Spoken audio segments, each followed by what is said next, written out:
tuned into Quick Charge, the high voltage podcast bringing you the top stories in electric vehicles and sustainable energy daily. And it's all powered by Electrek.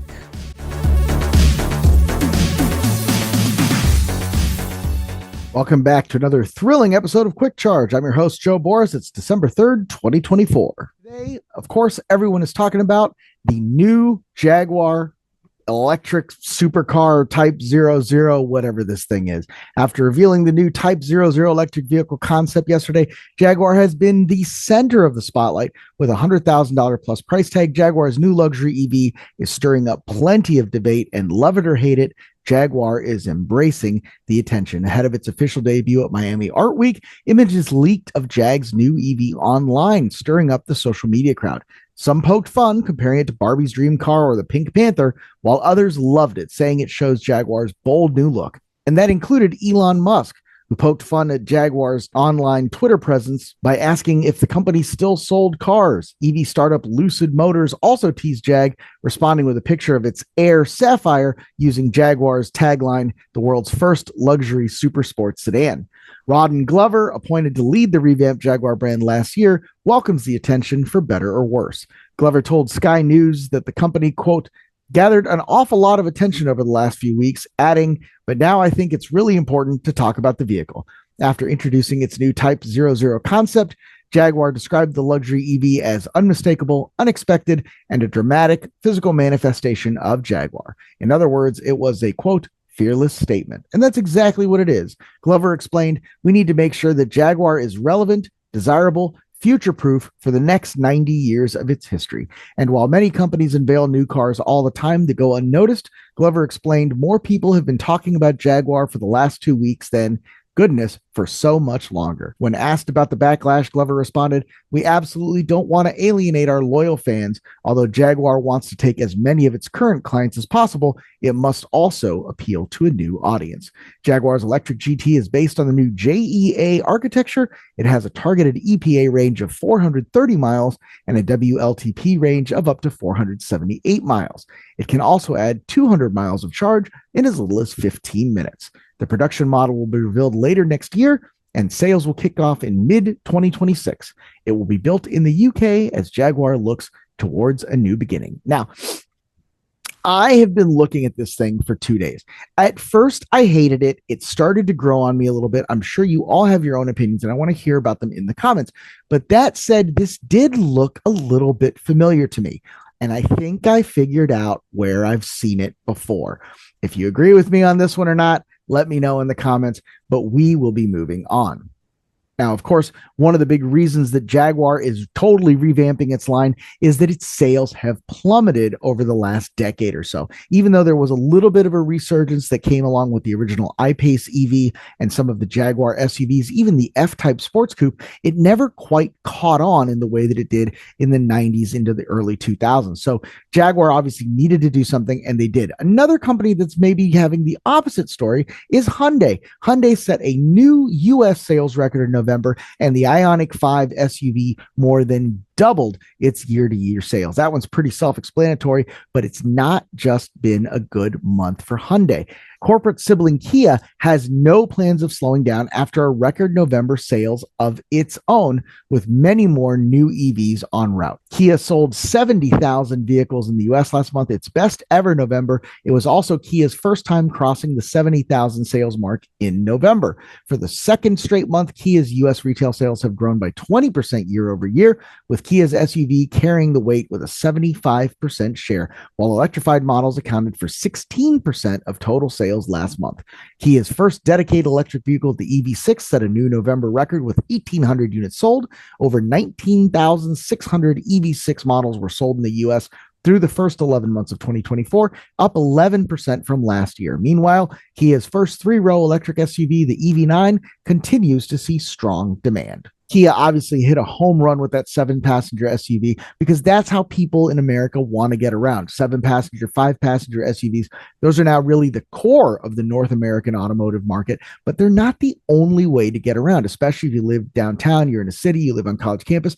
Then you might want to consider other mobility options, especially micro-mobility options, which is a great way of leading into the fact that today's episode is sponsored by Buzz Bicycles. Buzz is an omni-channel e-bike brand that prioritizes direct-to-consumer sales and has found success in its mission to deliver ultimate transportation solutions at an excellent value for its growing base of e-bike enthusiasts.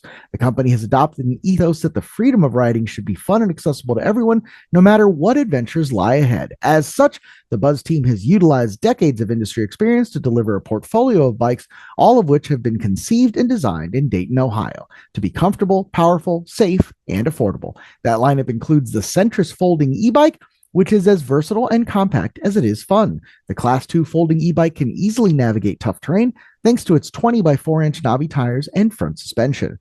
The Centris is powered by a 48-volt, 500-watt-hour battery pack that can propel it to a top speed of 20 miles an hour for an all-electric range of up to 40 miles on a single charge. When you're not riding, the Centris from Buzz Bicycles folds neatly into 34 inches by 22 inches in length, making it easy to store at home or carry in a vehicle on your way to your next ride. The Centris folding bike is available on buzzbicycles.com at a sale price of $8.99. However, you can use the promo code Electrek200 for an additional $200 off. That's a $500 discount in total. Buzz Bicycles Black Friday deals are available now through the link in the description below, but these deals end December 8th, so check them out while supplies last. Obviously, thanks so much for Buzz Bicycles for sponsoring the show. We love what you're doing. You obviously love what we're doing. We're excited to be building on this partnership. Now, obviously, discounts, sales, incentives, a great way to move product. Buzz knows it, and Tesla knows it too. Tesla sales are blowing up in China thanks to the incentives in action there, and that has Fred asking whether or not Tesla can save its quarter. Tesla sales are rising in China thanks to incentives put in place by the automaker on top of state incentives going away at the end of the year. Will it be enough to save Tesla's quarter? Tesla aims to deliver a record number of more than 515,000 vehicles in Q4 in order for its sales not to be down year over year. That's 30,000 more vehicles than Tesla's previous record quarter, which was Q4 of 2023. China is Tesla's most important vehicle market and the world's most important EV market.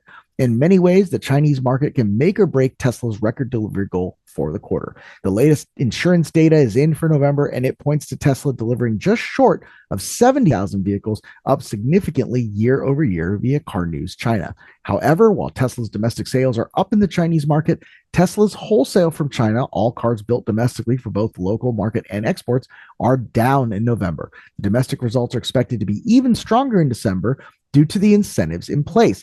Plus, Tesla recently introduced a new 10,000 yuan, the equivalent of $1,300, discount on the Model Y, its most popular vehicle, if buyers take delivery by the end of December. It's the first time in a while that Tesla has discounted its vehicles in China, but the automaker has been offering subsidized zero-interest loans to encourage sales most of 2024. On top of that, China has a 20,000 yuan cash for clunkers incentives for people who exchange older, higher-emission vehicles for an electric car. That incentive is going away next year, which is incentivizing EV sales late this year. Electrek's take on this, actually Fred's take on this, but he's the boss, so hey, that's Electrek's take too. Things are looking good for Tesla in China. With this momentum in November and all the incentives in place for December, it will likely be a record quarter for Tesla. However, the question is whether it will be enough to counter the sales decline in Europe and cover the 30,000 extra vehicles that Tesla needs to deliver to achieve its goal. I think China should cover one of those issues, but not both. North America, which is much more opaque to track, will have to cover the other. Tesla has record incentives in place in the US and Canada to address this, and I think it has a real shot at delivering 515,000 vehicles this quarter. Tesla better hope it does, and someone else who hopes it does is CEO Elon Musk, who is still fighting over his $55+ billion incentive packet that a judge just shut down the company's attempts to reinstate. The judge ruling over Elon Musk's $55 billion CEO pay package, which some Tesla shareholders claimed was obtained without following proper governance rules, has decided to reject Tesla's attempt to reinstate it with a shareholder vote. The Delaware Supreme Court could be next. Back in June, Tesla shareholders voted to reapprove the incentive package, albeit at a lower percentage than the original vote. Tesla's legal team believed the vote would ratify the compensation package and force the judge to vacate her decision to void the pay package. However, both Tesla's lawyers and most corporate law scholars agreed that this would require a completely new way to address ratification. McCormick listened to both sides this August, and we were awaiting her decision by the end of the year. Today, the judge released her decision, and she sided against Tesla's argument again. Quote, the large and talented group of defense firms got creative with the ratification argument, but their unprecedented theories go against multiple strains of settled law. Beyond the ratification problem, the judge also said she believed Tesla again misrepresented the situation to shareholders in the statements made around the new vote. Quote, even if a stockholder vote could have a ratifying effect, it could not do so here due to multiple material misstatements in the proxy statement. On top of her ruling on the compensation, she ruled against the lawyers for the shareholders who were asking for a ridiculous $5 billion in Tesla stock as their legal fee. Instead, she awarded them a still very high $345 million. Now, as you know, we usually like to end these shows talking about the environment, talking about solar, talking about the grid, effectively talking about ways that you can benefit your community by electrifying. But today is Giving Tuesday, even though it's typically late in the evening before I post these and most of Giving Tuesday is gone. Instead of talking about solar and the grid and all that, I just want to encourage you, go to your favorite charity, whatever that may be, throw a couple bucks their way. It's that time of year, and hey, they're going to appreciate it. You should appreciate it too. It'll make you feel better about yourself and hopefully do some good in your community. That's all I've got for today, December 3rd. Be sure to like and share so that you don't miss tomorrow's.